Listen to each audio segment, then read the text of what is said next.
On the morning of March the 17th, 1985, a traffic enforcement officer in Arlington, Virginia, placed a $25 parking violation notice on the windshield of a beige Honda Accord parked illegally in a residential permit zone on North Edgewood Street. The car had been there since sometime after 11 p.m. the previous night, parked 3 blocks from where its registered owner lived, in a neighborhood where overnight street parking required a permit that the vehicle did not display. The officer, a woman named Dorothy Chen, who had been writing parking tickets for the Arlington County Police Department for 6 years, noted the license plate number, recorded the violation code, attached the citation to the windshield, and moved on to the next illegally parked vehicle on her route. She processed 43 citations that morning. The Honda Accord was number 17. She gave it no special thought, but that single parking ticket, issued for a routine violation on an unremarkable residential street, would within 89 days lead the FBI to a Soviet intelligence officer who had been living in suburban Virginia since October 1976, operating under deep cover as an American citizen, gathering classified information from defense contractors, and maintaining a social life so thoroughly ordinary that his neighbors considered him one of the most reliable, trustworthy people on the block. His name, according to every piece of documentation he possessed, was Robert James Mitchell. He was 41 years old, worked as a freelance technical editor, lived alone in a modest 2-bedroom townhouse, and had been friends with the Whitmore family next door for nearly 9 years. The Whitmores, David and Susan, had 2 daughters, Emily, aged 11, and Sarah, aged 8, and they had known Robert Mitchell since the week they moved into the neighborhood in November 1976. Robert had helped them carry boxes, had brought over coffee and pastries on their first morning, had offered to watch their house when they went on vacation, and had become the kind of neighbor you could count on for small favors, borrowing tools, accepting package deliveries, helping jump-start a car on cold mornings. Emily and Sarah called him Uncle Rob, though he was not related to them by blood or marriage, and he had attended their birthday parties, had given them Christmas presents, and had once driven Emily to the hospital when she broke her wrist falling off her bike and Susan could not be reached by phone. David Whitmore, who worked as a civil engineer for a firm that contracted with the Department of Defense, considered Robert one of his closest friends. They had backyard barbecues together, watched football games, talked about politics and work and family. Susan trusted Robert completely, enough that she had given him a spare key to their house in case of emergencies. The girls adored him because he was patient and funny, and always had time to listen to whatever they wanted to talk about. Robert Mitchell was, by every measure the Whitmores could apply, a good man and a good neighbor. He was also a lie. Every detail of his life, every piece of his identity, every relationship he had built over nearly 9 years in Arlington was a performance designed to conceal the fact that he was Captain Dmitry Alexeyevich Volkov of the first Chief Directorate of the KGB, a Soviet intelligence officer who had entered the United States in September 1976 under deep cover with a mission to gather technical intelligence on American defense systems. The real Robert James Mitchell had been born in Omaha, Nebraska in March 1944, had attended the University of Iowa, had worked briefly as a technical writer for an engineering firm in Chicago, and had died in a car accident on Interstate 80 near Des Moines in August 1975 at the age of 31.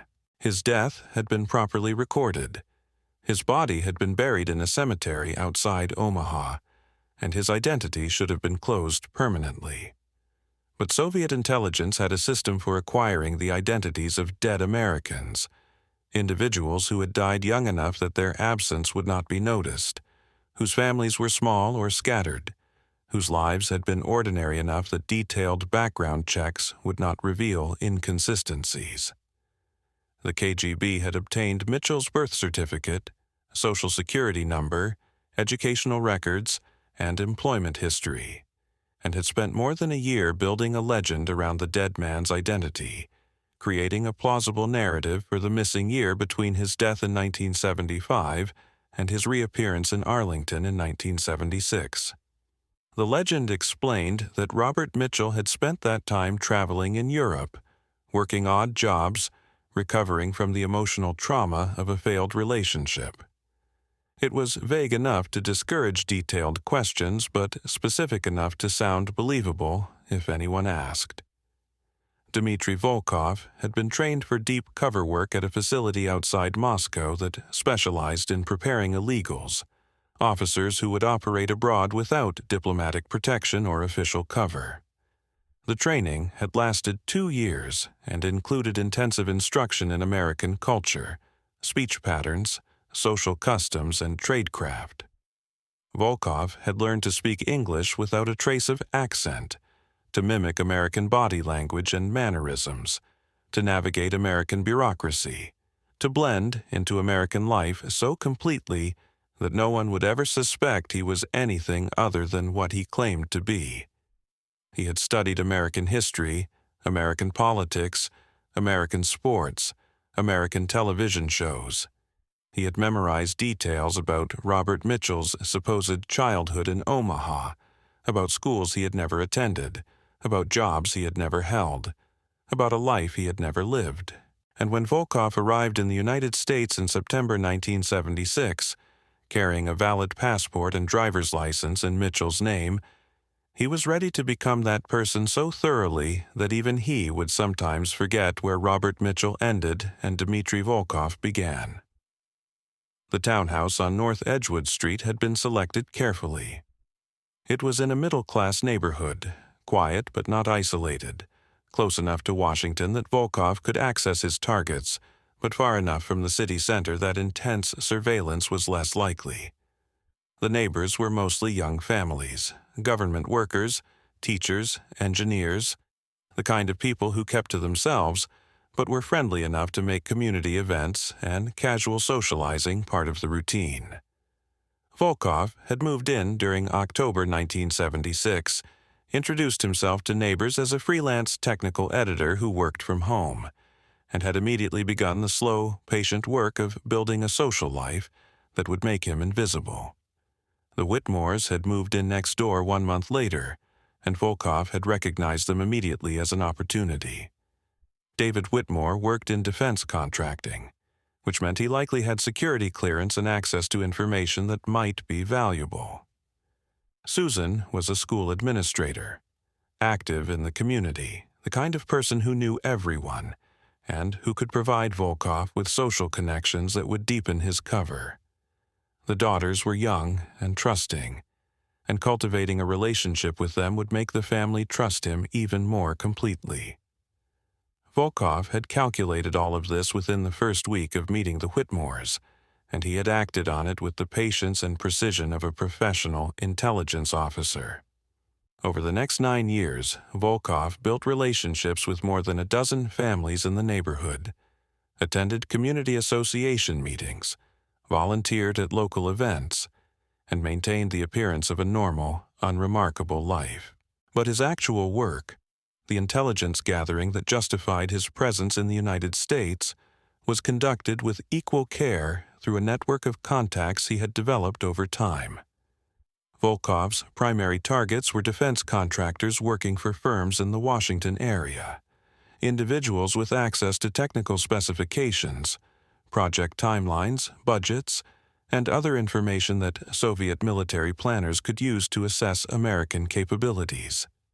He cultivated these relationships at professional conferences, industry events, bars near office complexes where engineers gathered after work. He never pushed for information directly, never asked questions that would raise suspicion. Instead, he built friendships, listened carefully, asked follow-up questions that seemed casual but were designed to extract specific details, and over months and years assembled comprehensive pictures of projects and programs that the United States government assumed were secure. The information he gathered was passed to his handlers through a system of dead drops and coded signals that left no direct connection between Volkov and Soviet intelligence. He would photograph documents using a miniature camera hidden in a hollowed-out book, develop the film in his basement darkroom, which he explained to neighbors as a hobby he had picked up during his time in Europe, and place the developed photographs in waterproof containers that he would leave in prearranged locations around the Washington area. A hollow tree in Rock Creek Park, a magnetic container affixed to the underside of a park bench near the Potomac, a loose brick in a wall behind a grocery store in Falls Church. Soviet couriers, operating under their own cover identities, would retrieve the containers and pass the contents through diplomatic channels back to Moscow. The system had functioned without incident for nearly 9 years. Volkov had never been questioned, never been investigated, never given any indication that anyone suspected what he was doing. His cover was so solid, his performance so convincing, that even when the FBI conducted routine background checks on individuals living near defense contractors with high-level clearances, Robert Mitchell's name had been flagged and cleared without raising concerns. He had a credit history, paid his taxes, maintained a normal lifestyle. There was nothing in his documented existence that suggested he was anything other than what he appeared to be. But on the night of March 16, 1985, Volkov made a mistake. It was a small mistake, the kind of operational error that deep cover officers are trained to avoid, but that can happen when years of routine create complacency. Volkov had attended a professional conference at a hotel in downtown Washington, an event for technical writers and editors that he used as cover to make contact with a defense contractor he had been cultivating for several months. The contact had gone well, and Volkov had obtained copies of several unclassified documents that, when combined with other information he had gathered, would provide valuable intelligence about a radar system being developed for the Navy. After the conference, Volkov had driven to a dead-drop location in a residential neighborhood in northwest Washington, a location he had used twice before without incident. The location was a hollow space behind a loose panel in a bus stop shelter on a quiet street where foot traffic was minimal after dark. Volkov parked his Honda Accord 3 blocks away, walked to the bus shelter, placed the waterproof container behind the panel, and returned to his car. The entire operation took less than 10 minutes, but when he returned to where he had parked, he found that the space directly in front of his townhouse on North Edgewood Street was occupied by another vehicle. Rather than wait for the space to clear or park farther away and walk, Volkov made a decision driven by fatigue and a desire to get home quickly. He parked in a residential permit zone 3 blocks from his house, a zone where overnight parking required a permit he did not have. It was after 11 p.m., late enough that he assumed enforcement would be minimal. He planned to move the car early the next morning before any traffic officers began their routes. But Volkov did not account for the fact that Dorothy Chen, the traffic enforcement officer, began her shift at 6 a.m., and that her route on March 17th included North Edgewood Street and the surrounding blocks. By the time Volkov woke at 6:30 a.m. and remembered the car, the citation was already on his windshield. Volkov saw the ticket as he walked to his car at 7:15 a.m., preparing to move it before neighbors began leaving for work. He pulled it from under the windshield wiper, read the violation code and the fine amount, and felt a flash of irritation. Parking tickets were routine annoyances for anyone living in Arlington, and Volkov had received 2 others over the past 9 years, both of which he had paid without incident. This one seemed no different. He folded the citation, placed it in his jacket pocket, and drove the car back to his usual parking space in front of his townhouse. He would pay the fine later that week, and the matter would be closed. What Volkov did not know, could not have known, was that the citation would trigger a sequence of events that would expose his entire operation.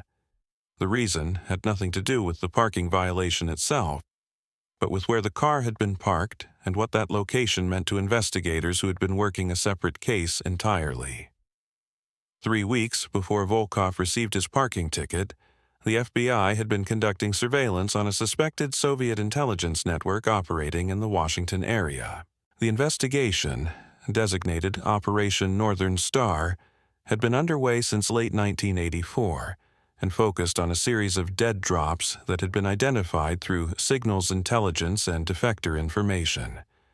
FBI counterintelligence teams knew that Soviet officers were using specific locations in northwest Washington to pass information, but they had not yet identified the individuals involved.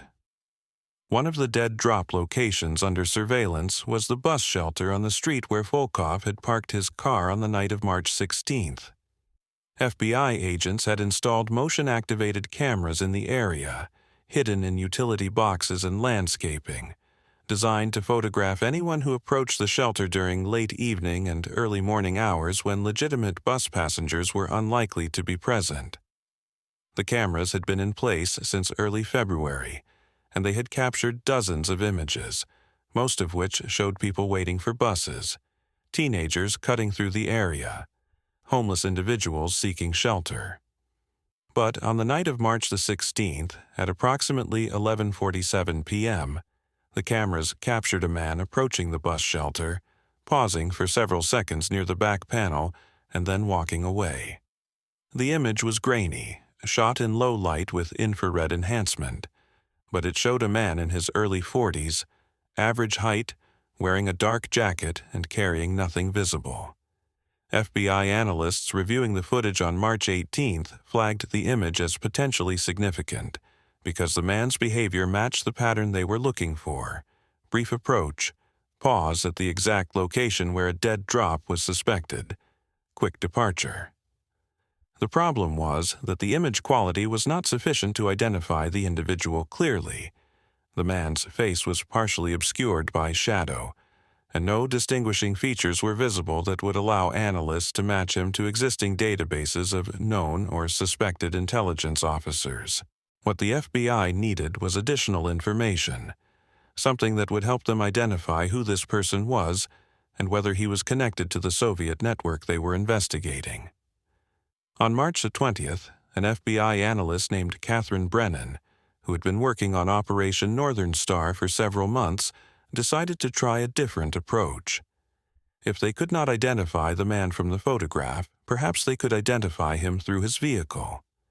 The motion-activated cameras had not captured images of the street where cars were parked, but Brennan knew that Arlington County maintained records of parking citations issued throughout the jurisdiction. If the man had parked illegally anywhere near the dead drop location on the night of March the 16th, there might be a citation on file with a license plate number that could be traced. Brennan submitted a request to Arlington County Police Department for records of all parking violations issued in the area surrounding the bus shelter between the hours of 10 p.m. on March the 16th and 8 a.m. on March the 17th. The request was processed routinely, and on March 22nd, Brennan received a list of 14 citations. Most were issued in commercial areas several blocks away. But one citation, number 17 on Dorothy Chen's route, had been issued at 6:23 a.m. on North Edgewood Street, 3 blocks from the bus shelter, to a beige Honda Accord registered to Robert James Mitchell. Brennan ran Mitchell's name through FBI databases and found nothing that immediately raised red flags. He had no criminal record, no security clearances on file, no obvious connections to Soviet intelligence or defense contracting.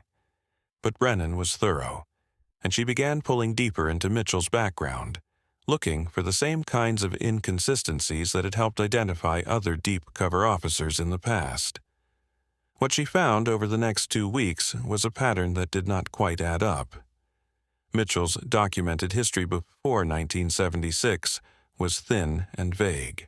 His Social Security number had been issued in Nebraska, which matched his claimed birthplace, but when Brennan contacted the University of Iowa, where Mitchell claimed to have attended college, the registrar's office confirmed that Robert James Mitchell had been a student from 1962 to 1966, but added that their records showed he had died in 1975, a detail that had been noted in alumni files after the university received notification from a family member. Brennan checked death records and found the 1975 car accident that had killed the real Robert Mitchell. She found the burial record in Omaha, and she realized with growing certainty that the man living in Arlington under Mitchell's name was not Robert Mitchell at all. On April 2, 1985, Brennan briefed her supervisors on her findings, and the decision was made to place the individual using Mitchell's identity under full surveillance. FBI teams began monitoring his movements, photographing his contacts, documenting his routines. They discovered that he lived a quiet, unremarkable life, that he worked from home, that he socialized with neighbors, that he appeared to be exactly what his cover identity suggested. But they also discovered patterns that suggested intelligence activity. He made regular trips to locations around Washington that had no obvious purpose: parks, shopping centers, residential areas where he would park, walk for a few minutes, and then leave. He maintained no visible contact with the Soviet officials or known intelligence officers, but his movements matched the behavioral profile of someone servicing dead drops or conducting surveillance detection routes before making contact.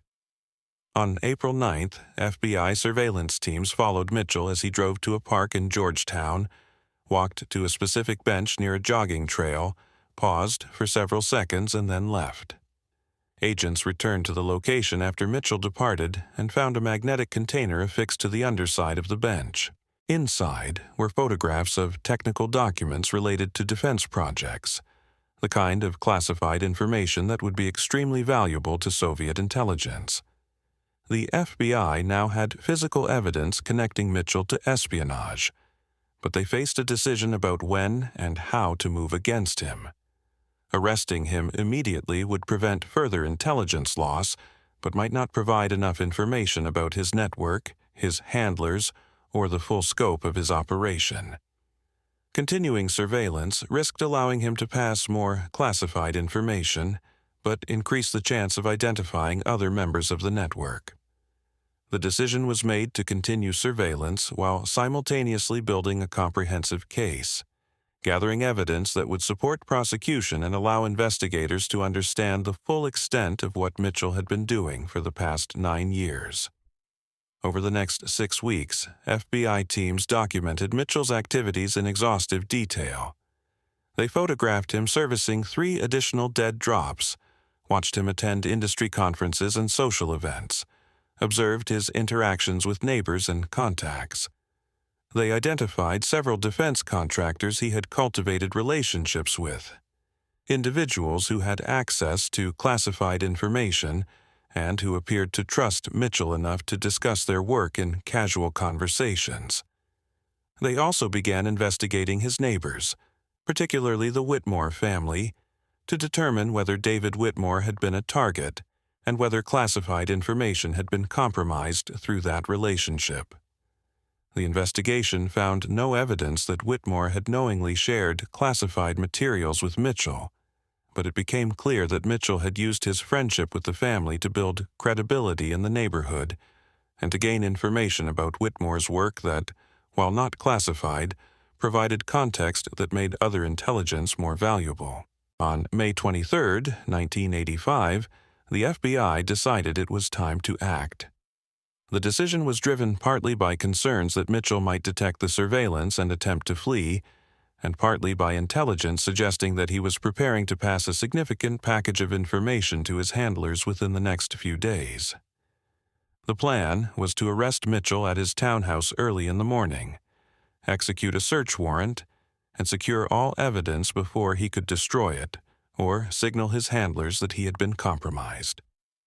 On the morning of May 24, 1985, at approximately 5:47 a.m., 12 FBI agents surrounded the townhouse on North Edgewood Street.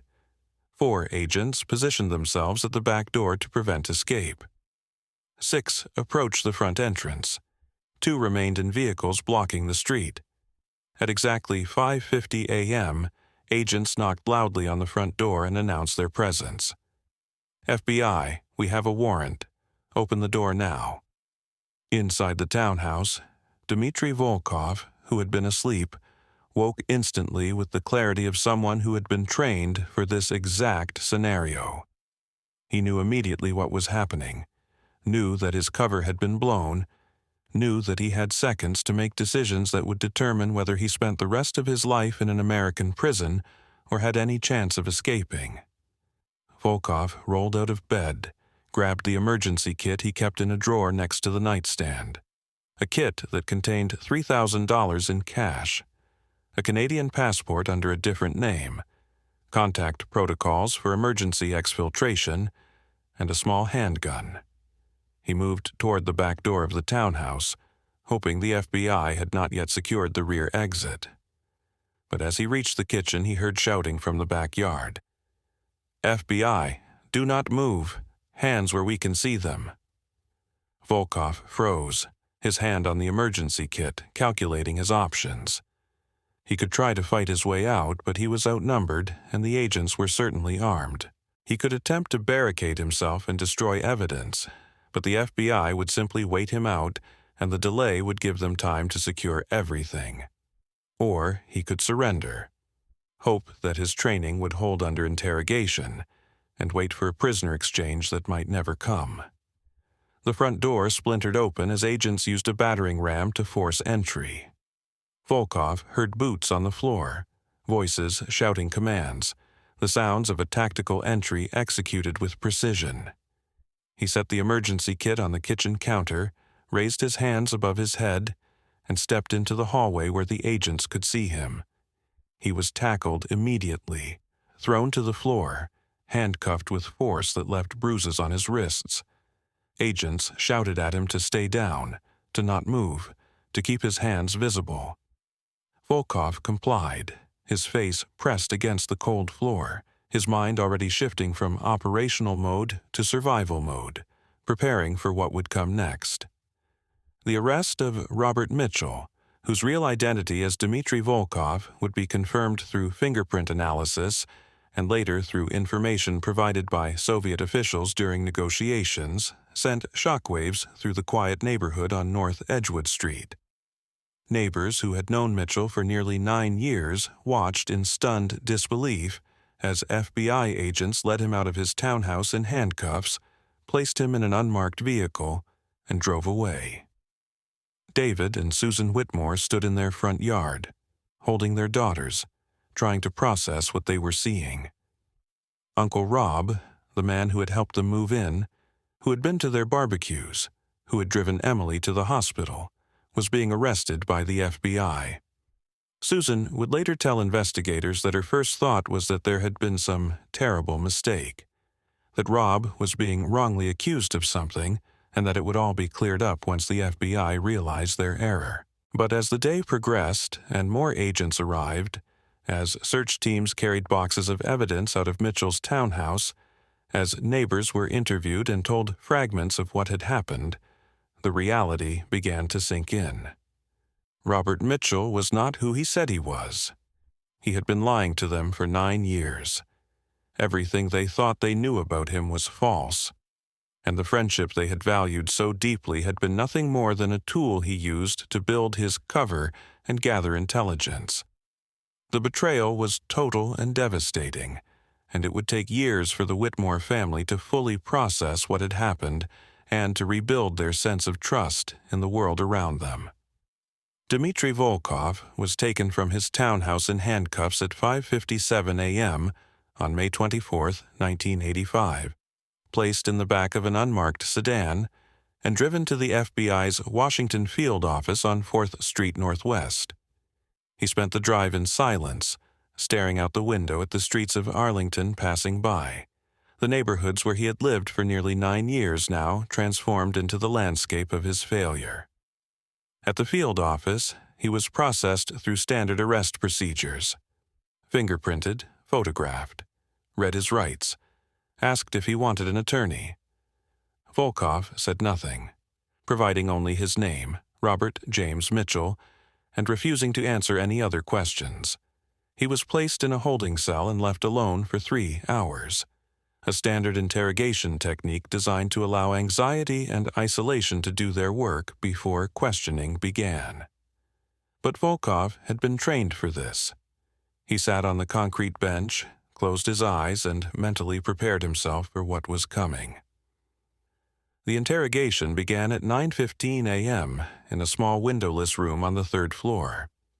2 FBI agents entered, Special Agent Catherine Brennan, the analyst who had identified him through the parking ticket connection, and Special Agent Michael Thornton, a veteran counterintelligence officer with 22 years of experience.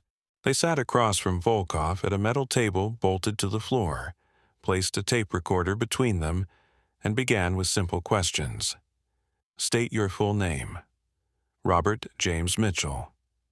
Where were you born? Omaha, Nebraska. When did you enter the United States? I've lived here my entire life. The interrogation continued in this vein for the first hour, with Volkov maintaining his cover identity and the agents methodically dismantling it with evidence they had gathered over the previous 6 weeks. They showed him photographs of himself approaching the dead drop in Georgetown. They showed him copies of the documents he had photographed, classified materials that matched files known to have been compromised. They showed him images of the magnetic container retrieved from under the park bench, the waterproof package he had left in Rock Creek Park, the hollow brick in Falls Church. They showed him his emergency escape kit, recovered from his townhouse during the search that followed his arrest, the Canadian passport under the name David Wilson, the $3,000 in cash, the contact protocols for exfiltration. And still, Volkov said nothing, maintaining the fiction that he was Robert Mitchell, that this was all some terrible mistake, that he knew nothing about espionage or Soviet intelligence. But at 11:42 a.m., Brennan placed a different kind of document on the table.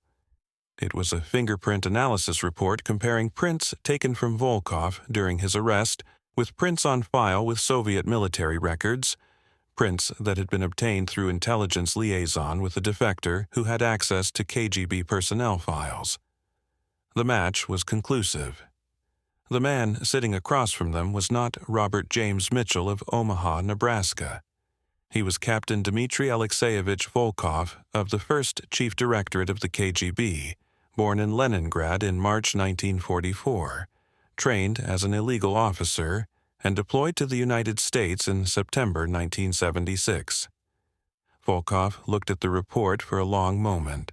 Then he looked up at Brennan and Thornton, and in Russian, he said his first words since the interrogation began. I want to speak to a representative of the Soviet embassy. Thornton responded in English that representatives from the Soviet embassy had been notified of his arrest as required by international protocol, but that they had not requested access to him, and that the Soviet government had issued no statement acknowledging him as one of their officers. This was standard procedure in such cases. The Soviets would not officially acknowledge Volkov until they decided whether he was valuable enough to attempt a prisoner exchange, and until that decision was made, he would remain in a legal limbo where he could be prosecuted under American law without the protections that might come with official diplomatic recognition. Volkov understood this. He also understood that his best chance of avoiding a life sentence in an American prison was to provide the FBI with information valuable enough to make him worth trading. But he also understood that cooperating too quickly or too completely would mark him as a traitor in the eyes of his own service, which would make his life untenable if he ever returned to the Soviet Union.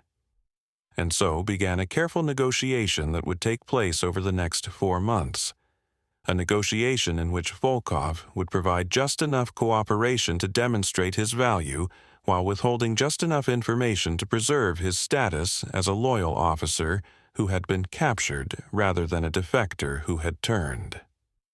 The first thing Volkov admitted, on the 3rd day of his detention, was his true identity. He confirmed that he was Dmitry Volkov, that he had entered the United States under deep cover in 1976, and that he had been operating as an intelligence officer gathering information on American defense capabilities. But when asked to provide details about his network, his handlers, or his methods, he declined, saying only that he had done his duty as a Soviet officer and that he would not betray his colleagues. The FBI already knew much of what Volkov had been doing from the surveillance they had conducted and the evidence they had gathered. But what they needed was confirmation, details that would allow them to assess the full scope of the damage and identify other potential compromises. Over the next several weeks, through a series of carefully managed interrogation sessions, Volkov provided limited cooperation. He confirmed that he had cultivated relationships with defense contractors working in the Washington area. He admitted to photographing unclassified documents that, when aggregated, provided valuable intelligence about American defense programs. He described in general terms the dead drop system he had used to pass information to Soviet couriers, though he refused to identify specific individuals who had served as his contacts. He confirmed that he had been in contact with his handlers as recently as March 1985, but he would not provide details about how those contacts were made or who his handlers were. The information he provided was valuable but incomplete, enough to demonstrate that he was cooperating, but not enough to fully satisfy the FBI's need to understand his operation. Meanwhile, Volkov's arrest had created a crisis for the Whitmore family next door. On the morning of May 24th, FBI agents had knocked on the Whitmores' door and asked David and Susan to come in for questioning. The agents were professional but firm, explaining that their neighbor Robert Mitchell had been arrested on espionage charges and that the FBI needed to determine whether any classified information had been compromised through David's relationship with him. David Whitmore was shocked and defensive, insisting that he had never discussed classified work with Mitchell, that their friendship had been purely social, that he had no idea his neighbor was anything other than what he claimed to be. The agents asked David to provide detailed accounts of every conversation he could remember having with Mitchell, every interaction, every time Mitchell had been in their home or they had been in his. The questioning lasted 5 hours, and by the end of it, David felt violated and humiliated, as if his judgment and his loyalty were being questioned simply because he had been friendly with the wrong person. Susan's interrogation was briefer, but equally uncomfortable. The agents wanted to know whether Mitchell had ever asked questions about David's work, whether he had ever shown unusual interest in their routines or their travel plans, whether there had been any indication that his friendship was anything other than genuine. Susan, sitting in the sterile interview room with 2 FBI agents taking notes on everything she said, found herself replaying every interaction she had ever had with Rob Mitchell, looking for signs she should have noticed, for red flags she should have seen. But there had been nothing. He had been kind to her daughters. He had helped David with projects around the house.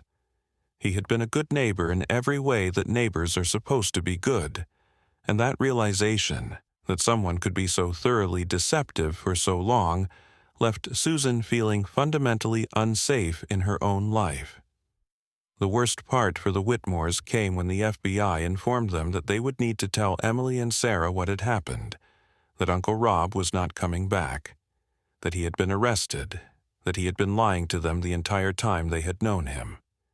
David and Susan sat their daughters down in the living room on the evening of May 25th and tried to explain in terms that 11-year-old and 8-year-old girls could understand, that Uncle Rob was not really who he said he was, that he had been working for another country, that he had been arrested and would not be coming back. Emily, the older daughter, asked immediately whether Uncle Rob had ever really cared about them, or if everything had been pretend. Susan, trying to answer honestly while also trying to minimize the trauma, said that she believed Rob had genuinely liked them, that relationships could be complicated, that people could care about you even while they were lying about other things. But Emily was not satisfied with that answer. She wanted to know how you could trust anyone if someone you had known for 9 years could turn out to be a completely different person than you thought they were. Susan had no good answer to that question. Sarah, the younger daughter, did not ask questions. She simply cried quietly, not because she fully understood what had happened, but because she understood that someone she loved was gone, and that the adults were telling her it was because he had been bad, and that did not make sense to her because Uncle Rob had never been anything but kind to her. In the weeks that followed, the Whitmore family tried to return to normal routines, but normal no longer existed for them.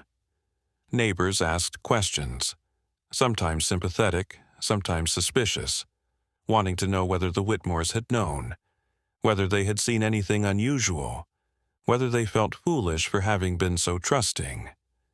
David found himself defensive in conversations at work, feeling the need to prove that he had not shared classified information, that he had not been careless, that he was still trustworthy despite having been friends with the Soviet spy for nearly a decade. Emily became withdrawn at school, reluctant to make new friends because she had learned in the most traumatic way possible that people were not always what they seemed. And Sarah developed nightmares, waking up crying in the middle of the night from dreams she could not articulate, but that left her terrified and clinging to her mother.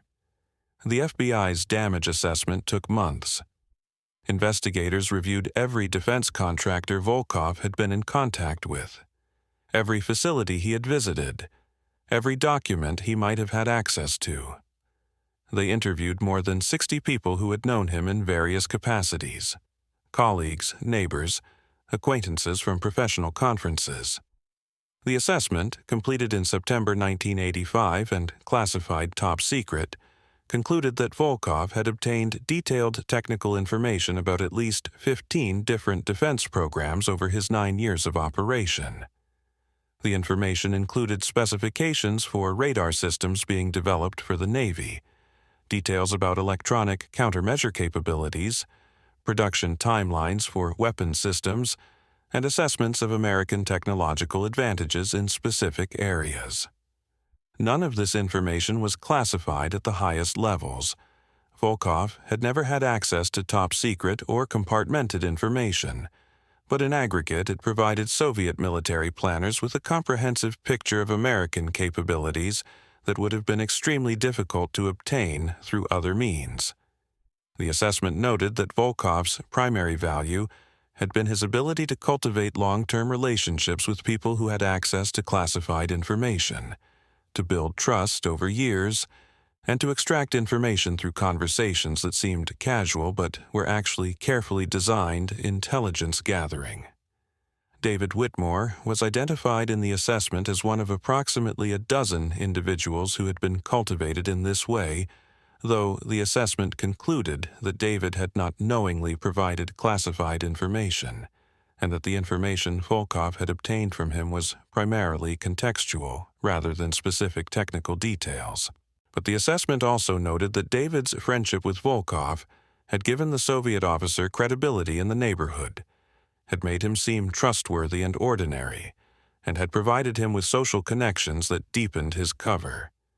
The human cost of this, the damage to David's sense of judgment and Susan's sense of safety, and Emily and Sarah's ability to trust, was not quantified in the assessment because it was not measurable in the metrics that damage assessments typically use, but it was real and it was permanent. Volkov's legal situation remained unresolved through the summer of 1985. He had been formally charged with espionage, with acting as an unregistered foreign agent, and with conspiracy to transmit national defense information. The charges carried potential sentences totaling more than 40 years in federal prison. But the decision about whether to prosecute Volkov or trade him was complicated by diplomatic considerations. In August 1985, a KGB officer named Vitaly Yurchenko defected to the United States, and during his debriefings he confirmed that Volkov had been a productive illegal officer who had been highly regarded within the First Chief Directorate. Yurchenko also provided information suggesting that the Soviets had at least 2 other deep cover officers operating in the United States. information that intensified the FBI's interest in getting Volkov to cooperate more fully. But before that cooperation could be secured, the Soviet government made an unexpected move.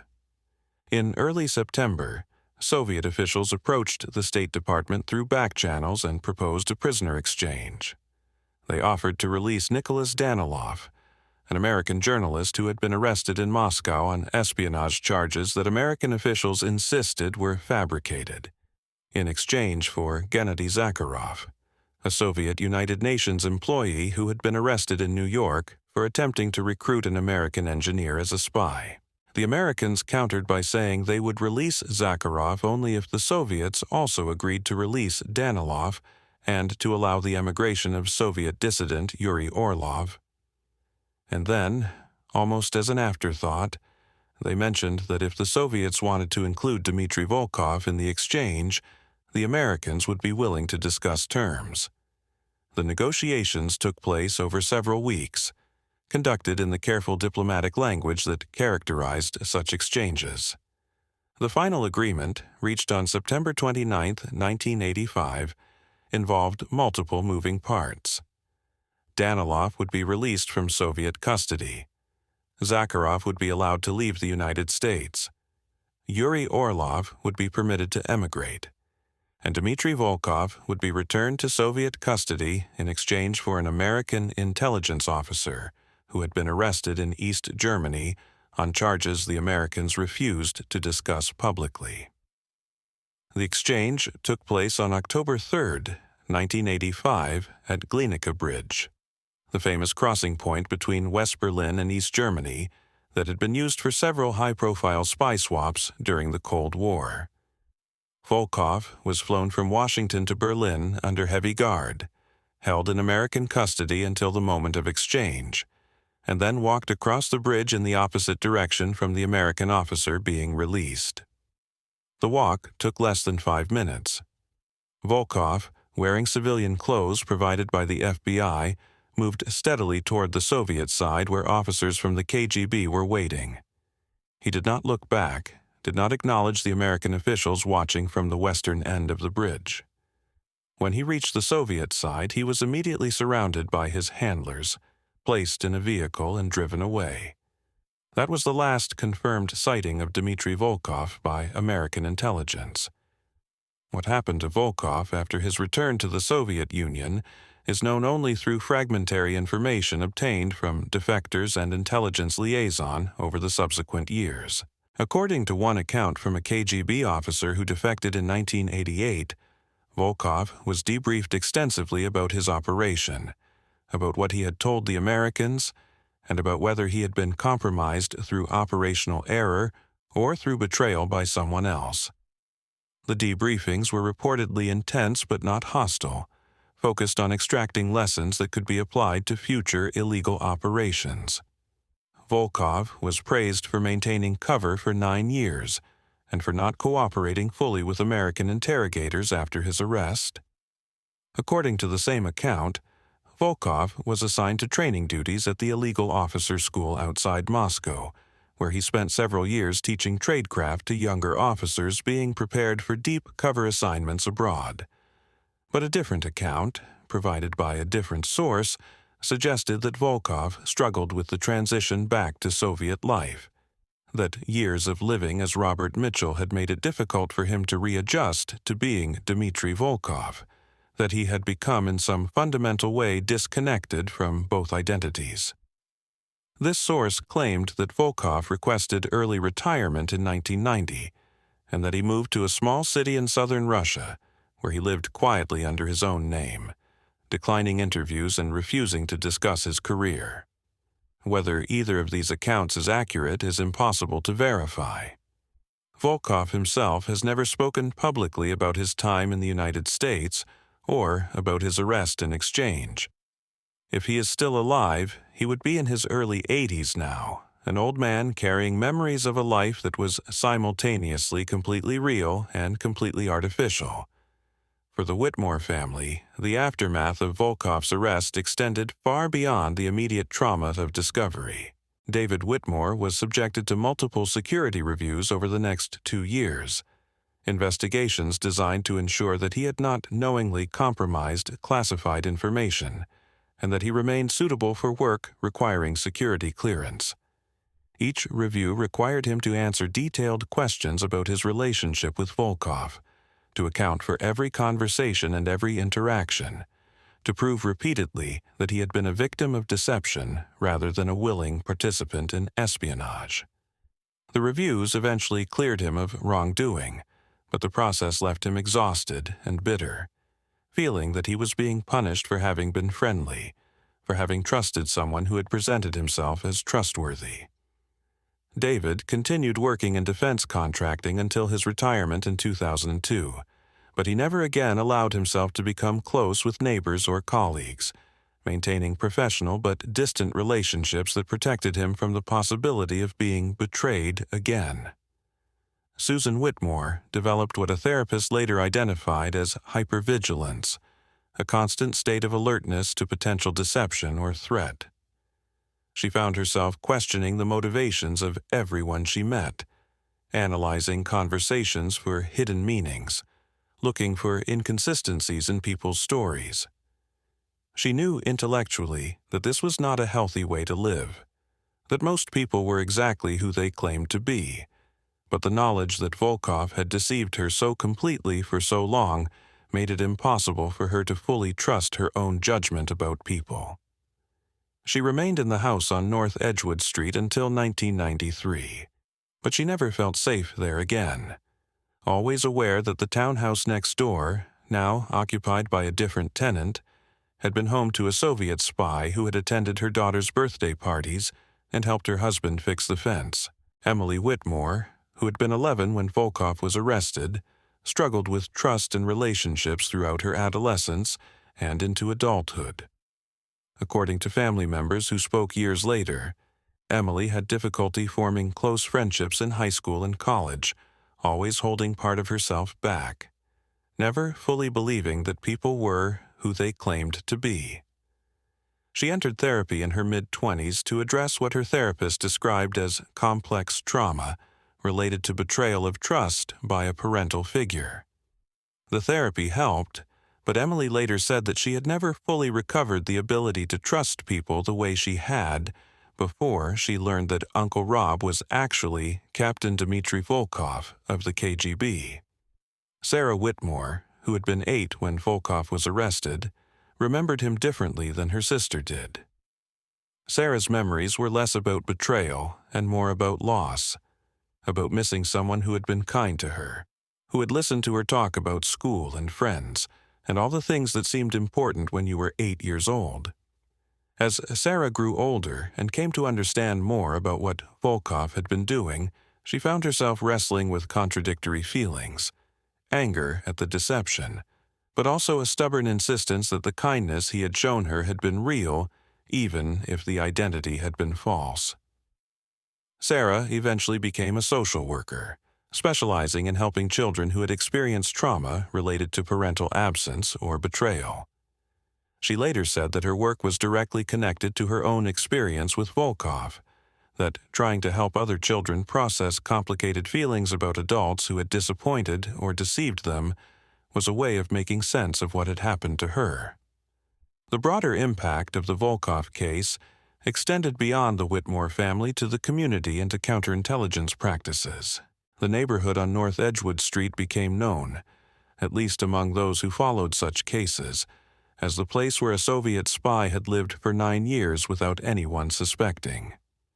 Neighbors who had known Volkov expressed feelings similar to those of the Whitmores: shock that they had been deceived, anger at themselves for not seeing signs that in retrospect seemed obvious, and a pervasive sense that their neighborhood had been violated by the presence of someone who had been pretending to be one of them while serving a foreign power.